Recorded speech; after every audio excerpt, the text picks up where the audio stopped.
Рейсовый автобус задержался на 10 минут, но все-таки пришел. Какое счастье! А то Таня уже подумала, что ей придется добираться домой на такси или автостопом, а это далеко не самый лучший способ доехать до дома. На такси дорого, автостопом опасно. Таня жила сейчас за городом в деревенском домике, доставшемся ей по наследству от родной тети. 2 года назад этой одинокой и доброй женщины не стало, и оказалось, что в завещании она отписала свою недвижимость на имя любимой племянницы, и если хочешь, можешь поехать и пожить там. Так Тане предложила мама, не понравится, продашь дом и вернешься. Они жили тогда в Новосибирске, и Тане, в общем, не хотелось переезжать из большого города в маленький, но она только что окончила строительный колледж и пока еще не нашла работу, поэтому решила попытать счастье на новом месте, а если не получится там устроиться, то и впрямь продаст теткину недвижимость и вернется домой. При деньгах Таня переехала на новое место, и так ей понравился этот маленький, ухоженный, уютный домик, что она захотела там пожить. Хотя бы несколько дней, а потом несколько месяцев, так и год прошел. Климат здесь был помягче, чем в Сибири, за счет того, что весна в этих краях наступала значительно раньше, и холода были не такие суровые, как в родных местах Тани. На какие же средства она все это время жила? Сперва Татьяна устроилась в поселковый магазин, но ей там не понравилось работать, и она стала искать работу в городе, благо автобус туда из поселка ходил регулярно. Таня уволилась из магазина и в первый же день поисков в городе наткнулась на объявление о наборе операторов в колл-центр, пошла по указанному адресу, и ее сразу взяли туда работать. Работа оператором колл-центра стала очень интересным и в чем-то даже забавным опытом для Тани. В огромном зале там стояли рядами столы, оборудованные под рабочие места операторов. Столы были разделены перегородками и образовывали что-то типа ячеек. В каждой ячейке стояло по компьютеру, и за этими компьютерами сидели люди.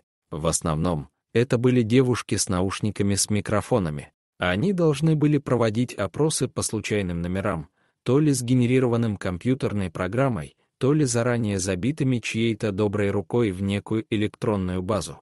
И вот, когда все эти девушки разговаривали вслух с клиентами, то в зале стоял непрекращающийся гул, как в пчелином улье. Девушки и впрямь трудились в этом колл-центре, как пчелы, правда, зарплату за свой труд получали мизерную. «Привет, как тебя зовут?» В первый же день обратился к Тане парень, который там работал. «Татьяна», — ответила Таня, — «а тебя?» «А меня зовут Тимур», — сказал парень и немного смущенно продолжил. «Ты, не могла бы мне одолжить немного денег? Рублей 200, 300, 500, но лучше пару тысяч. А то у меня кошелек совсем пустой, а до зарплаты еще жить и жить. Ой, ты знаешь, я сама сейчас на мели, так что, наверное, не смогу», — ответила Таня. «Я карту кредитную в банке взяла, ею и пользуюсь, так давай с нее и снимем». Оживился Тимур. «Нет», — покачала головой Таня, — «будет большая переплата». Тимур фыркнул, повернулся и ушел. «Что денег просил?» — послышалось за спиной Тани. Она повернулась и заметила девушку. Это была симпатичная, задорная девушка с ярким макияжем, и на фоне мрачного офиса она казалась инопланетянкой. «Ага», — кивнула Таня, — «не дала, нека, ну и правильно, он у всех просит. Тебя Таня зовут?» «Да, а меня Джулия». «Джулия». Девушку и впрямь звали Джулией. Оказалось, что ее мама была ярой поклонницей сериала «Санта-Барбара» и назвала ее в честь одной героини из этого сериала. Таня потом еще пересекалась с Джулией за перекусом в столовой, но они так и не подружились. Дружить здесь было некогда, работали много. Из-за маленькой зарплаты Таня продержалась там всего 2 месяца и уволилась. Денег ей не хватало, карьерного роста там почти никакого не ожидалось, поэтому ушла. «Мам, там просто дно какое-то», — возмущалась Таня, разговаривая с мамой по телефону. Мама поддерживала дочь и морально, и материально, делала ей иногда денежные переводы и даже однажды прислала посылку с 3-литровой банкой красной икры и кедровыми орешками. Не через почту, конечно, знакомый мамы дальнобоем занимался, вот и прихватил по пути посылочку. Эта икра Таню здорово выручала, и, если честно, спасибо маме. После колл-центра Таня устроилась на швейную фабрику. А она с детства умела и любила шить, поэтому сперва работа швеей была в радость, а потом начальство стало слишком загружать шитьем, и появилась сильная усталость. Но зарплату на этой фабрике платили приличную, поэтому Таня решила потерпеть до весны, а там, может, что-то еще подвернется. И вот, как раз на рейсовом автобусе она в тот вечер и возвращалась домой со смены на фабрике. В автобусе из пассажиров кроме нее никого не было. Таня удобно уселась на сиденье и задремала. Все равно ее остановка конечная, так что, если что, водитель разбудит. Татьяна уже погрузилась в достаточно глубокий сон, когда автобус тряхнуло, качнуло, и он остановился. «Ах, ёпрст!» — послышался голос водителя. «Что случилось?» — крикнула ему Таня. «Колеса пробили обо что-то», — обреченно сообщил водитель. Это был молодой парень, чуть постарше самой Тани. «И что теперь делать?» — недоуменно спросила она. «Менять», — обреченно сказал водитель. «Так темно же», — заметила Таня, «а другого выхода нет, тем более, что здесь мобильная связь отсутствует, а так можно было бы кого то вызвать на подмогу».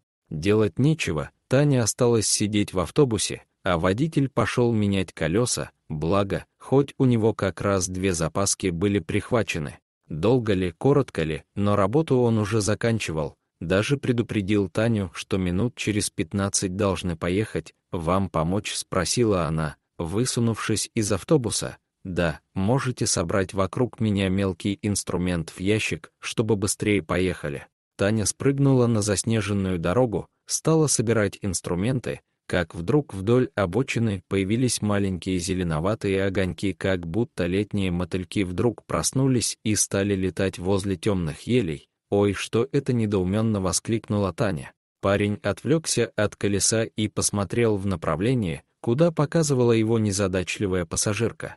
Вдруг он неожиданно взвизгнул, прямо, как испуганная девочка, схватил Таню за руку и рванул в автобус, мгновенно закрыв там за собой все двери. Что там? Инопланетяне, допытывалась она. Да какие, к чертям, инопланетяне, посмотри же, это огромная стая волков. Закричал он, или псов, или каких-то других животных. Но это были никакие не псы и не другие, а именно волки. Они вышли на дорогу и без страха приблизились к автобусу. Окружив его, они остановились в тусклом свете фар и начали выть. «Господи, какой зловещий вой, аж мороз по коже!» — тихо сказала Таня. «Что нам теперь делать?» «Ничего», — ответил водитель, «будем сидеть и ждать, пока они не уйдут, потому что второе колесо я еще не доделал». «Зашибись, торчать здесь всю ночь теперь», — покачала головой Таня. «А как тебя зовут?» «Майрис», — ответил водитель, «никогда такого имени не слыхала». Удивилась Таня. Бабушка была родом из Прибалтики, а она и попросила так меня назвать. «Можешь звать Мишей или Майклом, если не запомнить это имя», — сказал водитель. «Нет, я запомню», — уверила его Таня. «Майрис красиво звучит». Волки тем временем продолжали выть. Их было много, очень много, штук 50, не меньше. Или Тане так казалось, у страха же глаза велики. Какое-то время этот кошмар продолжался, а потом вой затих, и волки ушли, как будто растворились в ночи. «Вот, что это было?» — покачал головой Майрис. «Жуть. Но они ведь спокойно себя вели, и это еще больше удивляет. Мало ли», — вздохнула Таня, «животные нас понимают лучше, чем мы их». Он принес свой термос с кофе и пакет с пирожками и угостил Таню. Нужно было выходить и заканчивать с колесами. В такое позднее время вряд ли кто-то поедет мимо, разве что утром грейдер станет дорогу чистить, но до утра слишком долго ждать. Все-таки он набрался смелости и вышел, доделал колеса. Уже когда он закончил работу и собрался уходить, из леса опять вышли волки. Стая осталась вдалеке, а к Майрису подошел только один волк. Зверь лег на брюхо и пополз к человеку, как будто умоляя его о чем-то. «Нет, я так больше не могу», — даже рассердился Майрис, сделав пару шагов в сторону волка. Волк остановился и отполз назад. Тогда Майрис сделал еще пару шагов, волк опять отполз. «Господи, да он куда-то зовет тебя», — крикнула из приоткрытого окна Таня. «Оставайся в автобусе, а я пойду за ним», — сказал водитель и, направив фонарь в сторону елей, уверенно направился к стае. Стая расступилась, растеклась по придорожным кустам и деревьям, и он больше не видел их, только один волк шел впереди него, указывая дорогу. Страха у человека уже не было, он чувствовал присутствие диких животных повсюду, но был невозмутим. Ему казалось, что тихий и уверенный голос в его голове внушает, чтобы он не боялся. И тут Майрис все понял. Под поваленным деревом лежала волчица.